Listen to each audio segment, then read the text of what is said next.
퇴직금 1억 3년 만에 다 썼습니다. 은퇴한 60대 부부의 생활비 재설계 스토리. 퇴직금 1억이면 꽤 오래 살 수 있지 않을까? 아마 많은 분들이 이렇게 생각하셨을 거예요. 실제로 퇴직 직후엔 통장에 억 단위의 돈이 들어오니 마음이 좀 놓이죠. 하지만 그게 끝입니다.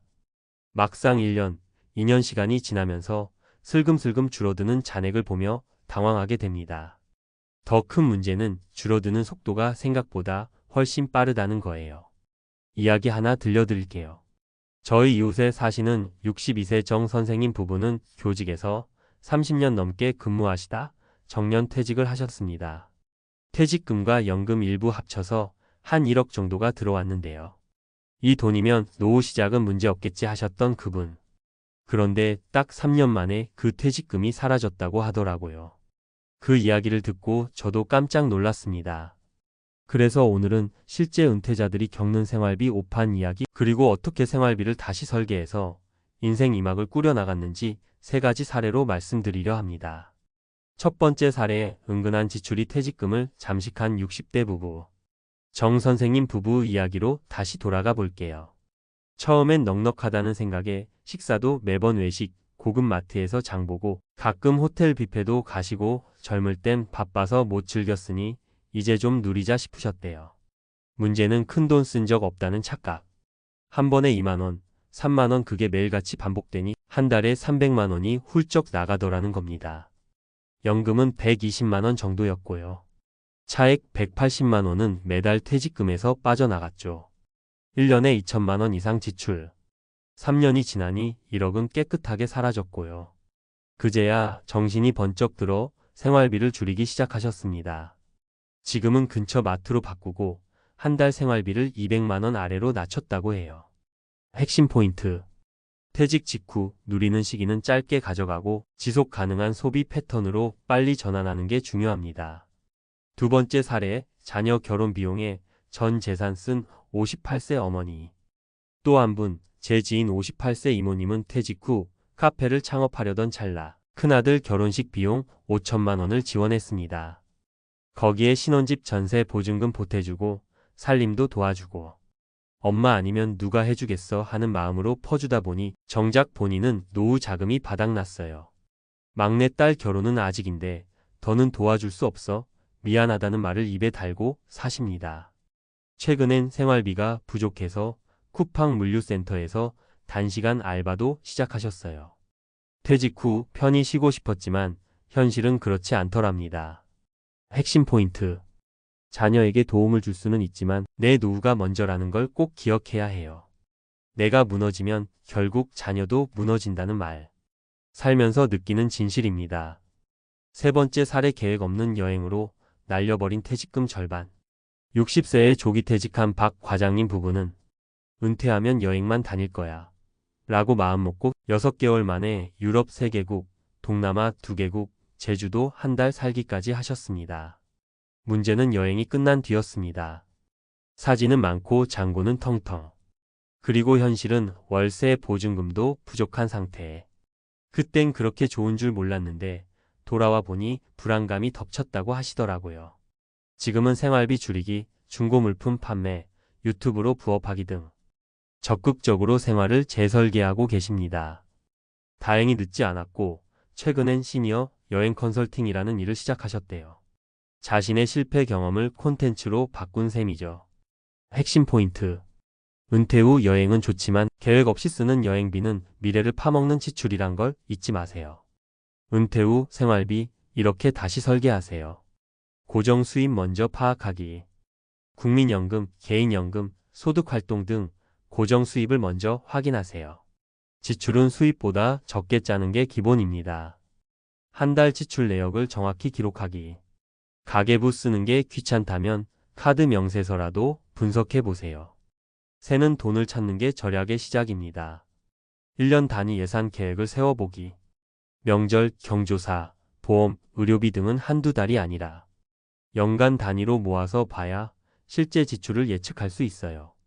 은퇴 후에도 소득을 만드는 방법 고민하기. 소일거리든 유튜브든 재능 나눔이든 작은 수입이 주는 안정감은 생각보다 큽니다. 남들보다 내 상황을 먼저 봐야 한다. 주변에 여행 갔다, 집 샀다는 이야기 많겠지만 내 생활비 구조를 기준으로 판단해야지. 비교하며 살다간 금방 무너집니다. 마무리하며 퇴직금 1억 적은 돈 아닙니다. 하지만 쓰는 습관을 바꾸지 않으면 3년도 안 돼 사라지는 게 현실입니다. 지금부터라도 늦지 않았어요. 생활비를 재설계하고 수입과 지출을 정리하고 나답게 오래 살 수 있는 은퇴 생활을 그려나가야 할 때입니다. 퇴직은 끝이 아니라 내 삶의 선택권이 다시 주어지는 시간입니다. 그 선택을 똑똑하게 하세요. 우리 모두가 후회 없는 은퇴를 살아가기를 응원합니다. 퇴직금 1억, 3년 만에 소진. 은퇴한 60대 부부의 생활비, 재설계 사례와 교훈. 대한민국의 평균 퇴직 연령은 점점 낮아지고 있습니다. 60세를 전후하여 직장을 떠나는 이들이 대부분이며 이때 지급되는 퇴직금은 대개 수천만 원에서 1억 원 안팎입니다. 하지만 이 정도면 당분간은 걱정 없겠다는 안도감은 예상을 뛰어넘는 생활비 지출 앞에서 매우 빠르게 무너집니다. 실제로 많은 은퇴자들이 23년 내 퇴직금을 모두 소진하고 이후의 삶의 불안을 느끼는 경우가 많습니다. 이 글에서는 은퇴 후 퇴직금을 빠르게 소진한 3가지 실제 사례를 소개하고 이를 통해 생활비 설계의 중요성과 개선 방안을 전문가적인 관점에서 정리하고자 합니다. 사례 1. 생활비 오판으로 3년 만에 퇴직금 소진한 교직 부부. 정년 퇴직 후 1억 원의 퇴직금을 받은 한 교사 부부는 은퇴 직후 이제 좀 편하게 살자는 마음으로 외식, 여행, 쇼핑 등의 소비를 즐겼습니다. 매월 약 300만 원의 생활비를 쓰면서도 큰 문제의식을 느끼지 못했습니다. 왜냐하면 그들은 국민연금 수령액이 120만 원가량이라는 점을 간과하고 부족분을 퇴직금에서 충당하는 방식을 지속했기 때문입니다. 결과적으로 매년 2천만 원 넘는 지출이 발생했고 퇴직금은 불과 3년 만에 모두 소진되었습니다. 이후 부부는 소비 패턴을 대폭 줄이고 지역 마트 이용, 외식 자제, 전기 지출 재조정 등을 통해 한 달 생활비를 200만 원 이하로 낮추는 생활비 재설계에 돌입했습니다. 전문가 분석. 이 사례는 생활비의 고정 구조에 대한 경계심이 부족했던 전형적인 예입니다. 은퇴자는 퇴직 이전과 같은 소비 패턴을 유지하려는 경향이 있으며 이는 소득 대비 지출 불균형을 초래하게 됩니다. 특히 연금 외에 고정 수입이 없는 상황에서는 퇴직금이 곧 생활비가 되어버리는 구조가 매우 위험합니다. 사례 2. 자녀 결혼 비용 지원 후 노후자금 고갈. 또 다른 사례는 자녀 결혼과 관련된 지출로 퇴직 자금을 잃어버린 경우입니다. 58세 여성 어 씨는 은퇴 직후 큰아들의 결혼에 5천만 원 이상을 지원하였고 신혼집 전세 보증금 일부와 혼수 비용까지 부담했습니다. 이후 본인의 노후 준비는 손쓸 겨를도 없이 무너졌고 현재는 생활비 마련을 위해 물류센터에서 단시간 근로를 하고 있는 상황입니다. 전문가 분석. 은퇴 후 부모가 자녀를 지원하는 일은 한국 사회에서 흔히 있는 일입니다. 그러나 노후 자금은 절대적으로 본인의 생존을 위한 기반 자산이라는 점을 잊어서는 안 됩니다. 자녀의 시작을 돕기 위해 부모가 인생 후반을 희생하는 방식은 매우 위험한 선택이며 장기적으로는 자녀에게도 부담을 줄 수 있습니다. 사례 3. 계획 없는 여행 소비, 돌아온 건 빈 통장. 60세 조기 퇴직 후 퇴직금의 절반 이상을 여행에 사용한 사례도 있습니다. 박 씨 부부는 유럽과 동남아 장기 여행을 다녀왔고 제주도에서 한 달 살이도 진행했습니다. 여행 자체는 만족스러웠으나 돌아온 뒤 통장을 확인하니 노후 자금이 턱없이 부족했습니다. 그들은 현재 시니어 여행 컨설턴트로서 재취업을 시도 중이며 생활비 재조정을 위한 다양한 활동을 병행하고 있습니다. 전문가 분석. 은퇴 후 여행은 정신적 건강에 긍정적인 영향을 줄 수 있으나 목적 없는 과소비 형태의 여행은 재정에 큰 타격을 줍니다. 경험이라는 무형의 소비일수록 명확한 예산과 기간 계획이 필요하며 퇴직 초기에는 전체 노후 자산 대비 적절한 지출 비율을 반드시 설정해야 합니다. 퇴직금 소진을 막기 위한 생활비 재설계 전략. 앞선 사례를 통해 드러난 문제의 본질은 계획 부재입니다. 아무리 많은 퇴직금을 받아도 체계적 계획 없이 소비하면 단기간에 고갈될 수 있습니다. 다음은 전문가의 시선에서 제시하는 은퇴 후 생활비 재설계 전략입니다. 1. 수입 구조 파악 및 생활비 상한선 설정. 먼저 국민연금, 개인연금, 부업 등 고정 수입을 정확히 산정해야 합니다.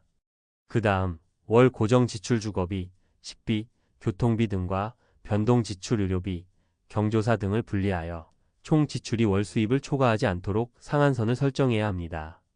예수입 150만 원일 경우 생활비는 130만 원 이하로 설정. 2. 1년 단위 생활비 계획 수립. 매월 지출뿐 아니라 1년 동안 발생할 수 있는 비정기 지출까지 예측해야 합니다. 대표적으로 명절비, 생일선물, 자동차세, 보험금, 병원비 등입니다. 이러한 비용은 반드시 별도로 예산화하여 갑작스러운 소비가 퇴직금을 흔들지 않도록 해야 합니다. 3. 자녀 지원은 조건부 계획으로 전환. 자녀 지원은 은퇴자금 범위 내에서 계획적으로 이루어져야 하며 가능한 한 부담 가능한 수준에서 조건부로 진행하는 것이 좋습니다. 예컨대 결혼 지원은 2천만 원 내외로 한정하고 그 이상의 금액은 자녀의 자립 기반으로 유도해야 합니다. 4. 소득 활동의 지속 여부 검토. 은퇴 후에도 일정 소득을 지속하는 것이 바람직합니다. 유튜브, 블로그, 재능 기부, 시간제 근로, 전직 연계 활동 등 자신의 전문성을 활용한 소득원 확보는 정신적 활력과 재정적 안정 모두에 긍정적입니다. 5. 소비 기준은 사회가 아닌 나로 설정. 주변의 소비 패턴이나 외부 비교를 기준으로 삼을 경우 불필요한 지출로 이어질 수 있습니다. 따라서 소비 기준은 현재 내 수입과 노후 기간을 바탕으로 설정되어야 하며 소박하지만 지속 가능한 삶이 노후 재정 관리의 핵심 철학이 되어야 합니다. 결론 퇴직금은 생활비가 아니라 생존 전략의 중심축. 은퇴는 새로운 출발점입니다. 그러나 그 출발은 반드시 재정 안정 위에서 이루어져야 합니다. 퇴직금은 단순한 큰 돈이 아니라 남은 수십 년의 생존을 위한 핵심 자산입니다. 막연한 기대와 낙관보다 치밀한 계획과 검증된 전략이 요구되는 시점입니다. 지금이라도 늦지 않았습니다. 생활비를 재설계하고 현실적 수입에 맞춘 소비 구조를 구축하며 가치 있는 노후를 준비하는 데 집중한다면 은퇴 후의 삶은 분명 더 건강하고 안정적인 모습으로 나아갈 수 있습니다.